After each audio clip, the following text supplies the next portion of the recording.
Bonsoir, mesdames, mesdemoiselles, messieurs, bonsoir. Nabilaï Kamara, depuis Bruxelles, chers compatriotes guinéens. Voilà, nous sommes en 2025, chers compatriotes guinéens, c'est la nouvelle année. D'abord, parce que c'est mon direct, mon premier direct de cette année 2025. Je dois d'abord présenter mes condoléances, plutôt. Pas condoléances, s'il vous plaît. S'il vous plaît, n'est-ce pas? Alors, souhaitez la bonne année, s'il vous plaît, à toutes et à tous. N'est-ce pas, chers compatriotes guinéens? Je dis bien à tous, à toutes et à tous.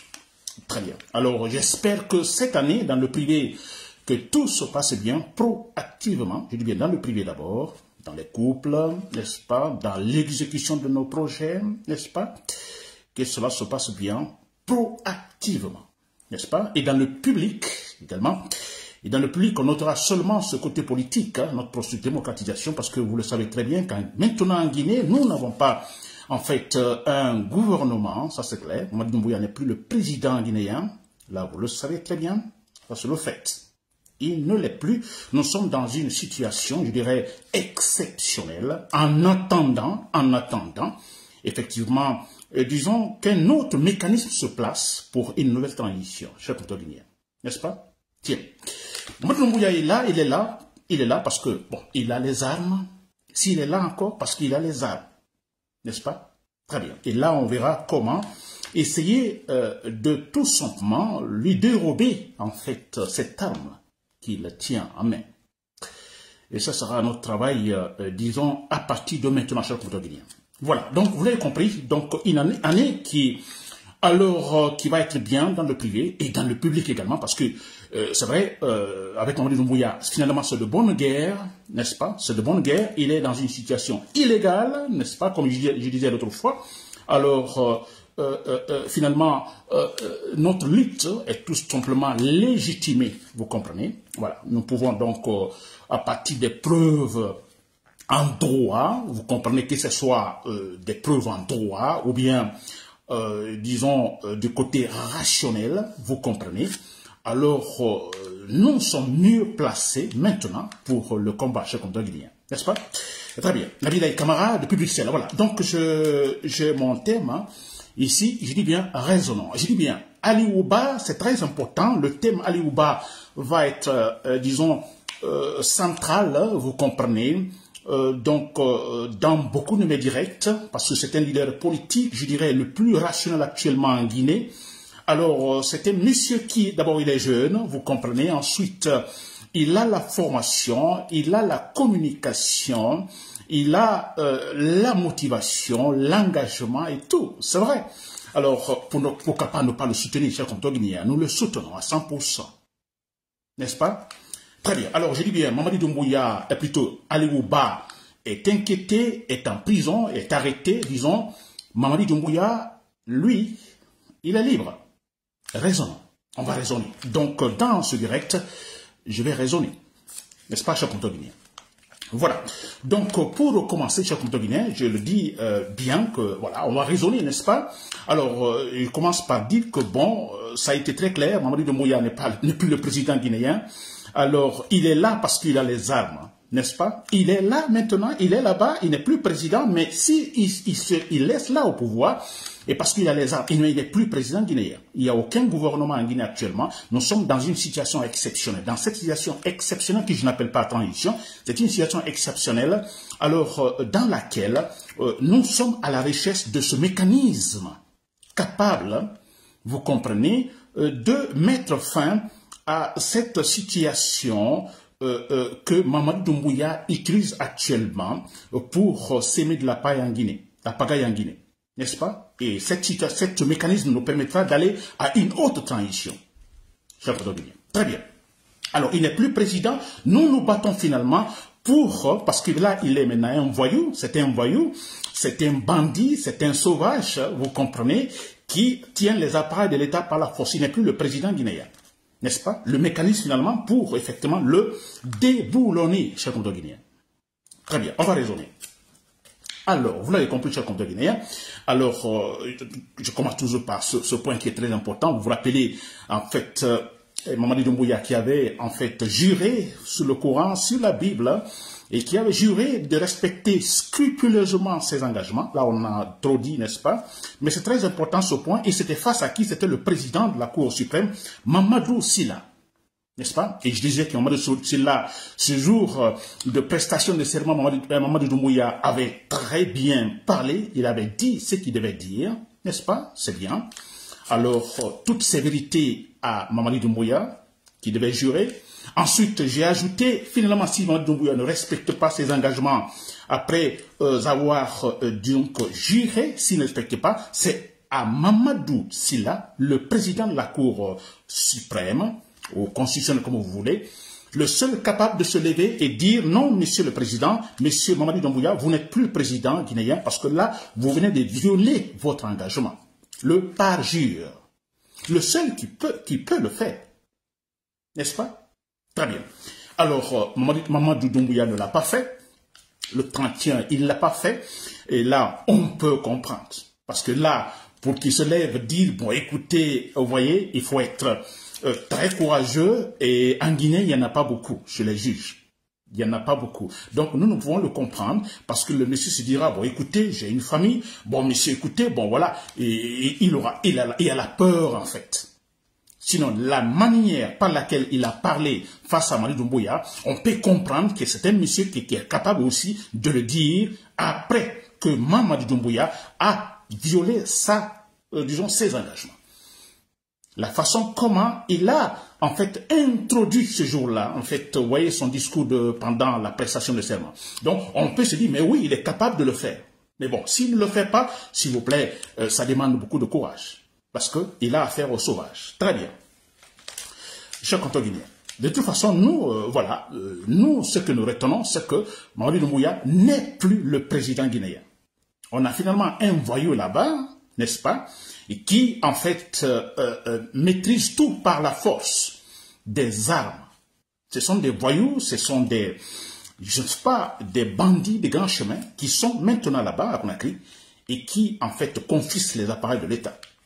Alors, comme ils sont des bandits de grands chemins, des voyous, des vauriens, des sauvages, que faut-il faire face donc aux gens pareils? Les combattre, ça c'est clair. N'est-ce pas? Très bien. On revient au raisonnement parce que c'est le titre de mon direct, cher Guinéen. Alors, quand je dis raisonner, vous savez, raisonner, je parle souvent de raisonner, je parle du rationnel. Alors, pour être beaucoup plus compréhensif, quand je parle du rationnel, je dis aller au bas, c'était rationnel, j'aime le rationnel, alors tout le rationnel. Alors, pour conclure, pour que je sois bien compris, alors le rationnel, c'est quelque chose qui est explicable, qu'on peut expliquer, n'est-ce pas? Quelque chose qui est explicable, qu'on peut expliquer, n'est-ce pas? Qui vise le réel, le transparent, n'est-ce pas? Alors le rationnel, là, c'est en rapport avec le vrai, le rationnel, c'est en rapport avec le bon, n'est-ce pas? Le rationnel, c'est en rapport avec ce qui est compréhensible, n'est-ce pas? Tout ce qui est flou, là, non, on s'éloigne du rationnel. Tout ce qui est flou, opaque, inexplicable, incompréhensible, c'est loin du rationnel. Totalement. Alors, parlant du rationnel, cher Guinéen, vous avez vu ce qui s'est passé avec Ali Ouba, ce leader rationnel, cet homme, hein, franchement, et parfois quand je pense, j'ai des larmes aux yeux quand je vois, écoutez, oui, parce que voilà, on l'éloigne de sa famille, c'est vrai, mais quelque part, d'un côté, oui, j'ai des larmes aux yeux, de l'autre côté, je me dis, oui, c'est un leader politique. Alors, écoutez, je me dis, mais écoutez, ce n'est pas étonnant, ce n'est pas surprenant que Ali Ouba passe par là, s'il veut vraiment percer en politique. N'est-ce pas? Pour moi, c'est un chemin obligé, surtout quand on a affaire à un régime potentiellement dictatorial. N'est-ce pas? Très bien.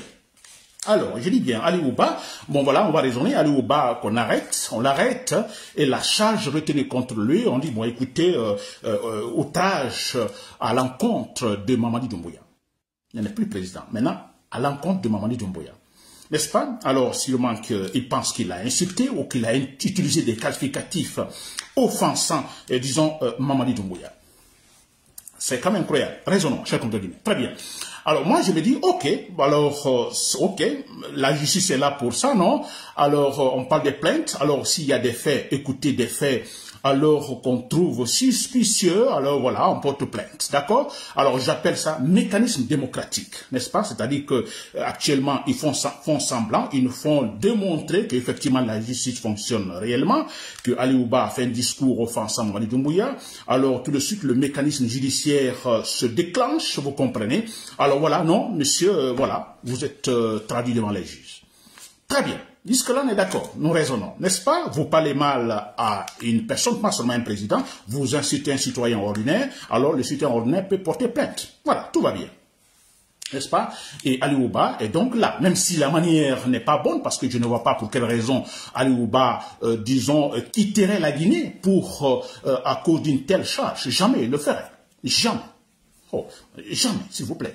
N'est-ce pas? Ben voilà, ça c'est la manière. N'est-ce pas? Et voilà, on parle de...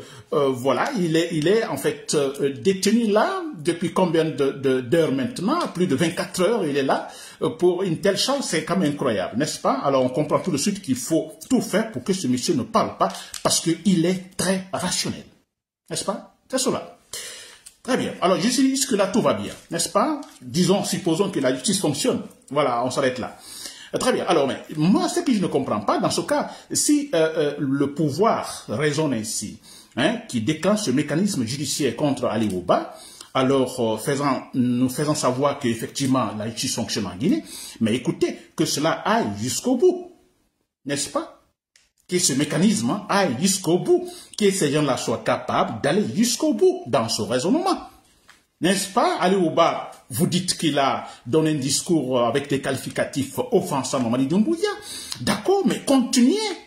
Hein, que la justice puisse continuer à aller loin, s'il vous plaît, jusqu'au bout. Je dis jusqu'au bout. Mais écoutez, Mamadi Doumbouya vient de violer, vous comprenez, disons, des engagements super importants, extraordinaires. Le parjure. Hein, vous les juges, vous qui venez de traduire Ali Ouba, donc devant les juges, parce que vous pensez qu'il a insulté ou plutôt qu'il a offensé Mamadi Doumbouya. Mais ayez ce courage aussi de dire à Mamadi Doumbouya, mais écoutez, le parjure, faites-le. C'est ridicule, n'est-ce pas? Alors raisonnons. Alors si nous raisonnons, vous voyez ce que ça fait? Hein, pour qu'on arrête Ali Ouba, pour quelle raison? Et pour quelle raison on arrête Ali Ouba? Et pour quelle raison Mamadi Doumbouya est libre? Pourquoi Mamadi Doumbouya n'est pas traduit devant les juges? Disons qu'il avance l'argumentation, en fait, qu'ils veulent, en disant, bon, écoutez, on va les fonder, etc., etc. Mais la première des choses, il a fait le parjure. Il a violé une loi. Il a juré sur la Bible, sur le Coran. Il a juré devant le peuple de Guinée de respecter. Il n'a pas fait. Mais d'abord, qu'il soit inquiété par la justice. Seulement, au moins qu'il soit inquiété, même si vous ne le condamnez pas, qu'il soit inquiété, que les juges soient capables de le dire. On ne le fait pas et on arrête Ali Ouba pour dire, bon, tout simplement, le monsieur a fait un discours offensant, ce qui est faux. Nous avons tous écouté Ali Ouba. Moi, d'ailleurs, c'est à partir de là, j'ai commencé à aimer Ali Ouba, n'est-ce pas, en dire qu'il est rationnel, parce que quand vous écoutez son discours, c'est de la responsabilité. Tout ce qu'il emploie, les mots qu'il emploie, tout est adéquat, tout à sa place. Pour dire qu'il est intelligent. Et pour dire qu'il peut utiliser des mots offensifs. Non, il ne le fait pas parce que bon, il veut rester dans le cadre purement juridique. Et voilà, on l'arrête parce qu'on ne veut pas qu'il parle. Et qu'il arrête, ce sont des gens de la gendarmerie, vous comprenez, qui, sans aucune formulation de plainte de façon officielle, n'est-ce pas, non, alors parce que tout simplement, ils se disent, on est en train de construire, de préparer un dictateur en Guinée, on se dit, non, vous avez mal parlé au dictateur. Vous comprenez, chers Guinéens. Alors, quand je dis nous raisonnons, alors vous avez raisonné aussi, vous trouvez cela raisonnable ou rationnel, ce qui se passe? Ali Ouba devant actuellement les juges, parce que tout simplement on dit, ça veut dire qu'il a violé en fait certains règlements dans la charte de la Constitution, mais c'est vrai, c'est-à-dire qu'il a offensé Mamadi Doumbouya, alors mais dans la même charte, vous comprenez, il a dit que le président, alors attention, le parjure, sinon, bon, vous, écoutez, vous êtes traduit devant les juges. Et là, Mamadi Doumbouya n'est pas traduit devant les juges, il n'est même pas écouté, il n'est même pas inquiété, chers compatriotes guinéens, où se trouve la vérité. Vous avez raisonné, chers compatriotes guinéens. Voilà, c'était ça. Ce point, vous l'avez compris, donc je reviendrai sur ce point plusieurs fois. Tout ce que je vais dire à Monsieur Aliouba, moi je vous assure, alors vous avez une bonne éducation, vous avez en fait une bonne communication, vous savez ce qu'il faut dire, ce qu'il ne faut pas dire, vous êtes jeune, alors l'avenir politique est là devant vous, n'est-ce pas, la porte grande ouverte, ça c'est clair, et ça, ce qu'ils viennent de faire actuellement Mamadi Doumbouya et tout son groupe, ce qu'ils viennent de vous faire, alors je pense que c'est un élément alors qui pèsera positivement dans votre CV politique, très bien, vers la magistrature suprême, chers compatriotes guinéens. N'est-ce pas? Et très bien. Alors, je dis bien, Mamadi Doumbouya n'est plus le président guinéen. Bon, voilà, comme il n'est plus président guinéen, l'autre fois, j'ai parlé de la forme de combat, n'est-ce pas? On ne va plus s'arrêter devant les militaires pour qu'ils nous tuent. Il faut le répéter. On ne va plus le faire. N'est-ce pas? On ne va plus le faire parce que ce sont des sauvages. Et c'est une milice politique. Vous comprenez? On a vu d'abord un président, n'est-ce pas? Un président qui se permet de se contredire. Vous voyez ce paragir, etc., etc. Alors, vous imaginez, ces gens-là sont capables même de tirer des rafales sur les bébés. Je dis bien, aller dans un hôpital et tirer sur les bébés parce que tout simplement, les bébés appartiennent ou les bébés ont pour père un tel dirigeant politique ou un tel citoyen qui a critiqué Mamadi Doumbouya. Ils sont capables de le faire. Donc, voilà pourquoi nous ne devons plus nous arrêter devant eux. À la place de cette forme de combat, c'est-à-dire ça devant les militaires qu'on ne fera plus, je parle de sabotage, s'il vous plaît. N'est-ce pas? D'abord, le pays est dans l'instabilité politique. Aucun autre pays, vous comprenez, aucun créancier ne va croire en la Guinée, ça c'est clair. Personne ne viendra, je dis bien personne ne viendra investir en Guinée, ça c'est clair. Vous comprenez, donc nous sommes dans l'instabilité politique. Et ce que nous devons faire, c'est continuer à le faire. Nous mettons pression sur le pouvoir, s'il vous plaît. Il faut des foyers d'incendie, ici et là. N'est-ce pas? Sabotage. Ils ont des véhicules qu'ils peuvent garer, par exemple, ici, ces dirigeants, ces gens qui sont au pouvoir. Nous utilisons tous les moyens qu'il faut. Mettez le feu à tel véhicule. Mettez le feu à tel bâtiment appartenant à tel bourreau du pouvoir. Là, nous pouvons le faire. N'est-ce pas? Ils ne nous voient pas. Nous voyons tout simplement les actes sur le terrain.